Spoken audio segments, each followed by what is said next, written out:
Class जैसे कि हम अपनी लास्ट वीडियो में डिस्कस कर रहे थे कि E1 एलिमिनेशन में पहला स्टेप में क्या होगा, लीविंग ग्रुप लीव करेगा, हेट्रोलाइसिस हुई, लीविंग ग्रुप लीव कर गया, आई नेगेटिव बन गया, कार्बोकेटाइन बन गया, बिल्कुल इसी तरह SN1 की तरह carbocation, first order kinetics, rate determining step. Next step में बेस अटैक करेगी। क्योंकि इसमें रेट डिटरमिनिंग स्टेप में बेस इन्वॉल्व नहीं है तो इसलिए आप ये रेट डिटरमिनिंग स्टेप इसका इसमें यूनिमार्क करें, लेकिन इसमें बेस ज़रूर अटैक करेगी। बेस अटैक क्या है कि एक बात आपने उसमें आपको याद करवानी थी कि बेस अटैक किस पे करेगी, हाइड्रोजन पे। न्यूक्लियोफाइल में किस पे अटैक करती थी, कार्बन पे। अटैक किया किस पे, कार्बन, उस हाइड्रोजन एटम पे जो कि एडजेसेंट टू द कार्बोकेटाइन था, B carbon. Electron pair in the C H bond, ये जो electron pair in the C H bond, इसने क्या सिंगल बॉन्ड था तो डबल बॉन्ड बन गया, न्यू पॉइंट बॉन्ड बन गया। तो ये कौन सी रिएक्शन हो गया, एलिमिनेशन रिएक्शन। क्या इसमें याद रख लेना आपने, लॉज ऑफ एलिमेंट्स भी हो गया और दूसरा क्या हो गया, इसमें पाई बॉन्ड भी बन गया। Energy diagram class E1 mechanism के दो स्टेप्स हैं। पहला स्टेप रेट डिटरमिनिंग स्टेप था, दूसरा स्टेप जो है वो बेस ने अटैक किया, दो एनर्जी बैरियर बनाए।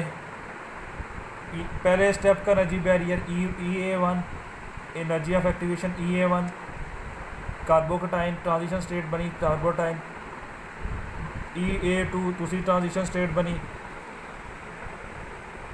पहले स्टेप की जो रेट डिटरमिनिंग स्टेप था इसकी कर्व ज़्यादा होगी एज़ कम्पेयर टू, ये हायर एनर्जी होगा, दूसरा लोअर एनर्जी होगा। एलिमिनेशन रिएक्शन में दो टाइप्स हैं, डीहाइड्रोहाइलोनेशन रिएक्शन जिसमें हाइड्रोजन भी रिमूव होगा और हाइड्रोजन भी रिमूव हो जाएगा, और डीहाइड्रेशन रिएक्शन जिसमें वाटर रिमूवल होगा। डीहाइड्रोहाइलोनेशन रिएक्शन, बेस ने अटैक किया on carbon adjacent to the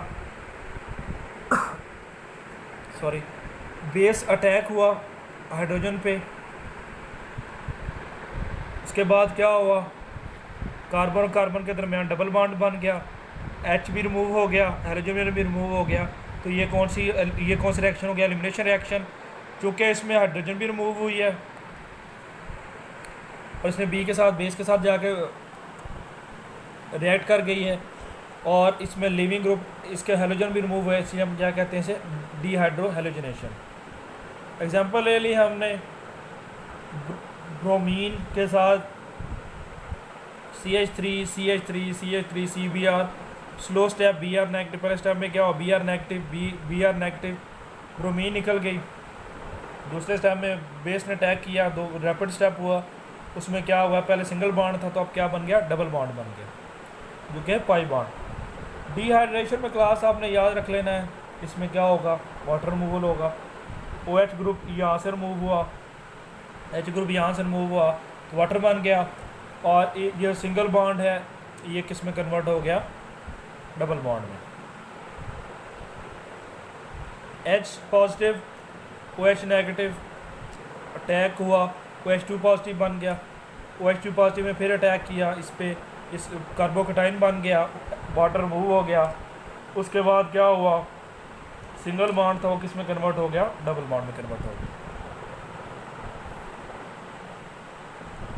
alcohol जो है वो क्लास एलिमिनेशन रिएक्शंस को भी कैरी आउट करते हैं under acidic condition. Alcohol dehydration by the E1 mechanism. हमारे पास एक स्ट्रक्चर आया साइक्लोहेक्सानोल का, इसमें क्या होती है क्लास, अल्कोहल डिहाइड्रेशन। डिहाइड्रेशन से मुराद OH ग्रुप का H2O का रिमूवल। साइक्लोहेक्सानोल था, उसमें OH ग्रुप का रिमूव हो गया तो क्या बन गया, हमारे पास साइक्लोहेक्सेन आ गया। H पॉजिटिव अटैक हुआ O पे, H और ये दोनों ग्रुप आ गए, फिर बेस ने अटैक किया, ये रिमूव हो गया, पहले सिंगल बॉन्ड था और क्या सा बॉन्ड बन गया, डबल बॉन्ड बन गया। कौन से फैक्टर अफेक्ट करते हैं, सबस्ट्रेट अफेक्ट करता है, बेस अफेक्ट करता है, आइसोटोप अफेक्ट होता है, और orientation of elimination.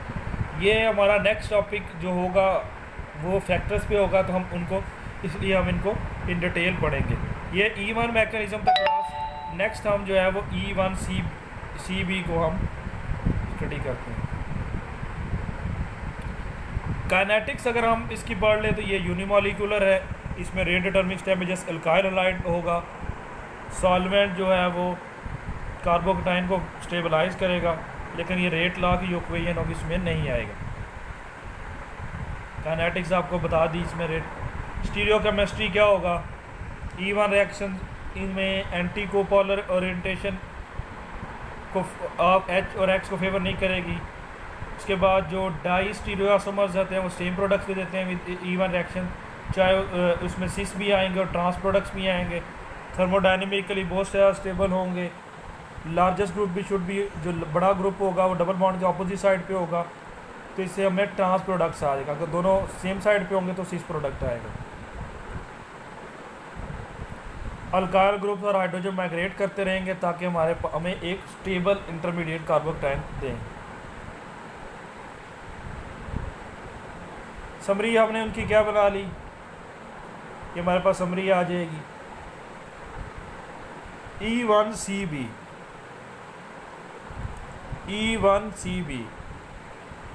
E1 unimolecular CB with respect to first order with respect to conjugate base is one of the three limiting mechanism of 1,2 elimination reaction। ये to step mechanism है। E1 जो है वो भी to step mechanism था, ये भी to step mechanism है, लेकिन इसमें क्या है, कॉन्जुगेट बेस। CB यहाँ पे क्या है, कॉन्जुगेट बेस। पहले स्टेप में क्या हुआ, बेस ने अटैक किया हाइड्रोजन पे, कॉन्जुगेट बेस बन गया ऑफ सबस्ट्रेट, H रिमूव हो गया, उसने क्या बना दिया, BH conjugate acid of base. Next step पे क्या होगा, सिंगल बॉन्ड कन्वर्ट हो जाएगा डबल बॉन्ड में और लीविंग ग्रुप लीव कर जाएगा। इसमें फ़र्क सर क्लास सिर्फ इतना ही है, इसमें बेस अटैक करके कॉन्जुगेट बेस बनाएगी ऑफ सबस्ट्रेट की, कॉन्जुगेट एसिड बनेगा। दूसरे स्टेप, ये पहला स्टेप है, दूसरे स्टेप में क्या होगा, लिविंग ग्रुप लीव करेगा और ये सिंगल बॉन्ड है ये किस में कन्वर्ट हो जाएगा, डबल बॉन्ड में कन्वर्ट हो जाएगा।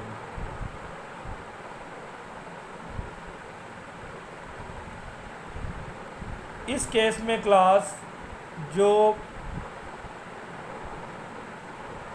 स्टेप 2 है वो फर्स्ट ऑर्डर है। स्टेप 2 ये फर्स्ट ऑर्डर है। इसमें क्लास आपने याद रख लेना है, इसमें जो रिएक्टेंट है वो कॉन्जुगेट बेस होगी सबस्ट्रेट की, इसलिए हमने ये नोशन जो है वो 1CB की यूज़ कर रहे हैं। Step 2 is first order and is reactant is the conjugate base of substrate. इसमें जो हमारे पास ये जो कॉन्जुगेट बेस बनी है ये हमारा रिएक्टेंट होगा, सिंगल बॉन्ड कन्वर्ट हो जाएगा डबल बॉन्ड में और लिविंग ग्रुप लीव कर जाएगा। उसके बाद इस ये जो है 1,2 अकरिंग वी जो एलिमिनेशन होगी, 1,2 एलिमिनेशन जो कि इस मैकेनिज्म में होगी उसे हम E1CB रिएक्शन कहते हैं। ये बहुत कॉमन नहीं होते, इसलिए ये कॉमन नहीं है, इसका कम्प्लेक्स रेट लॉ बनेगा। इसमें जो रेट डिटर्मिनिंग स्टेप जो है वो सेकंड स्टेप होगा। उसके बाद जो मोस्टली कॉमन जो E1CB रिएक्शंस होते हैं उसमें हम बेस या OH ग्रुप ऐड करते हैं, सॉल्वेंट हमारे पास वाटर होता है। इस केस में जो रेट लॉ है वो rate is equal to K substrate base. Second step, जब बेस स्ट्रॉन्ग होगी और लिविंग ग्रुप पुअर होगा, जैसे फ्लोरीन हो गया, हाइड्रोक्सिल ग्रुप होगा, तब ये E1CB रिएक्शन को प्रेफर करेगी। इसमें क्लास जो कि रेट डिटर्मिनिंग स्टेप सेकंड था, इसलिए हमने rate is equal to K substrate base. ये कब होंगे, जब बेस स्ट्रॉन्ग होगी और लिविंग ग्रुप पुअर होगा, जैसे फ्लोरीन, हाइड्रोक्सिल, तब ये E1CB रिएक्शंस होंगे।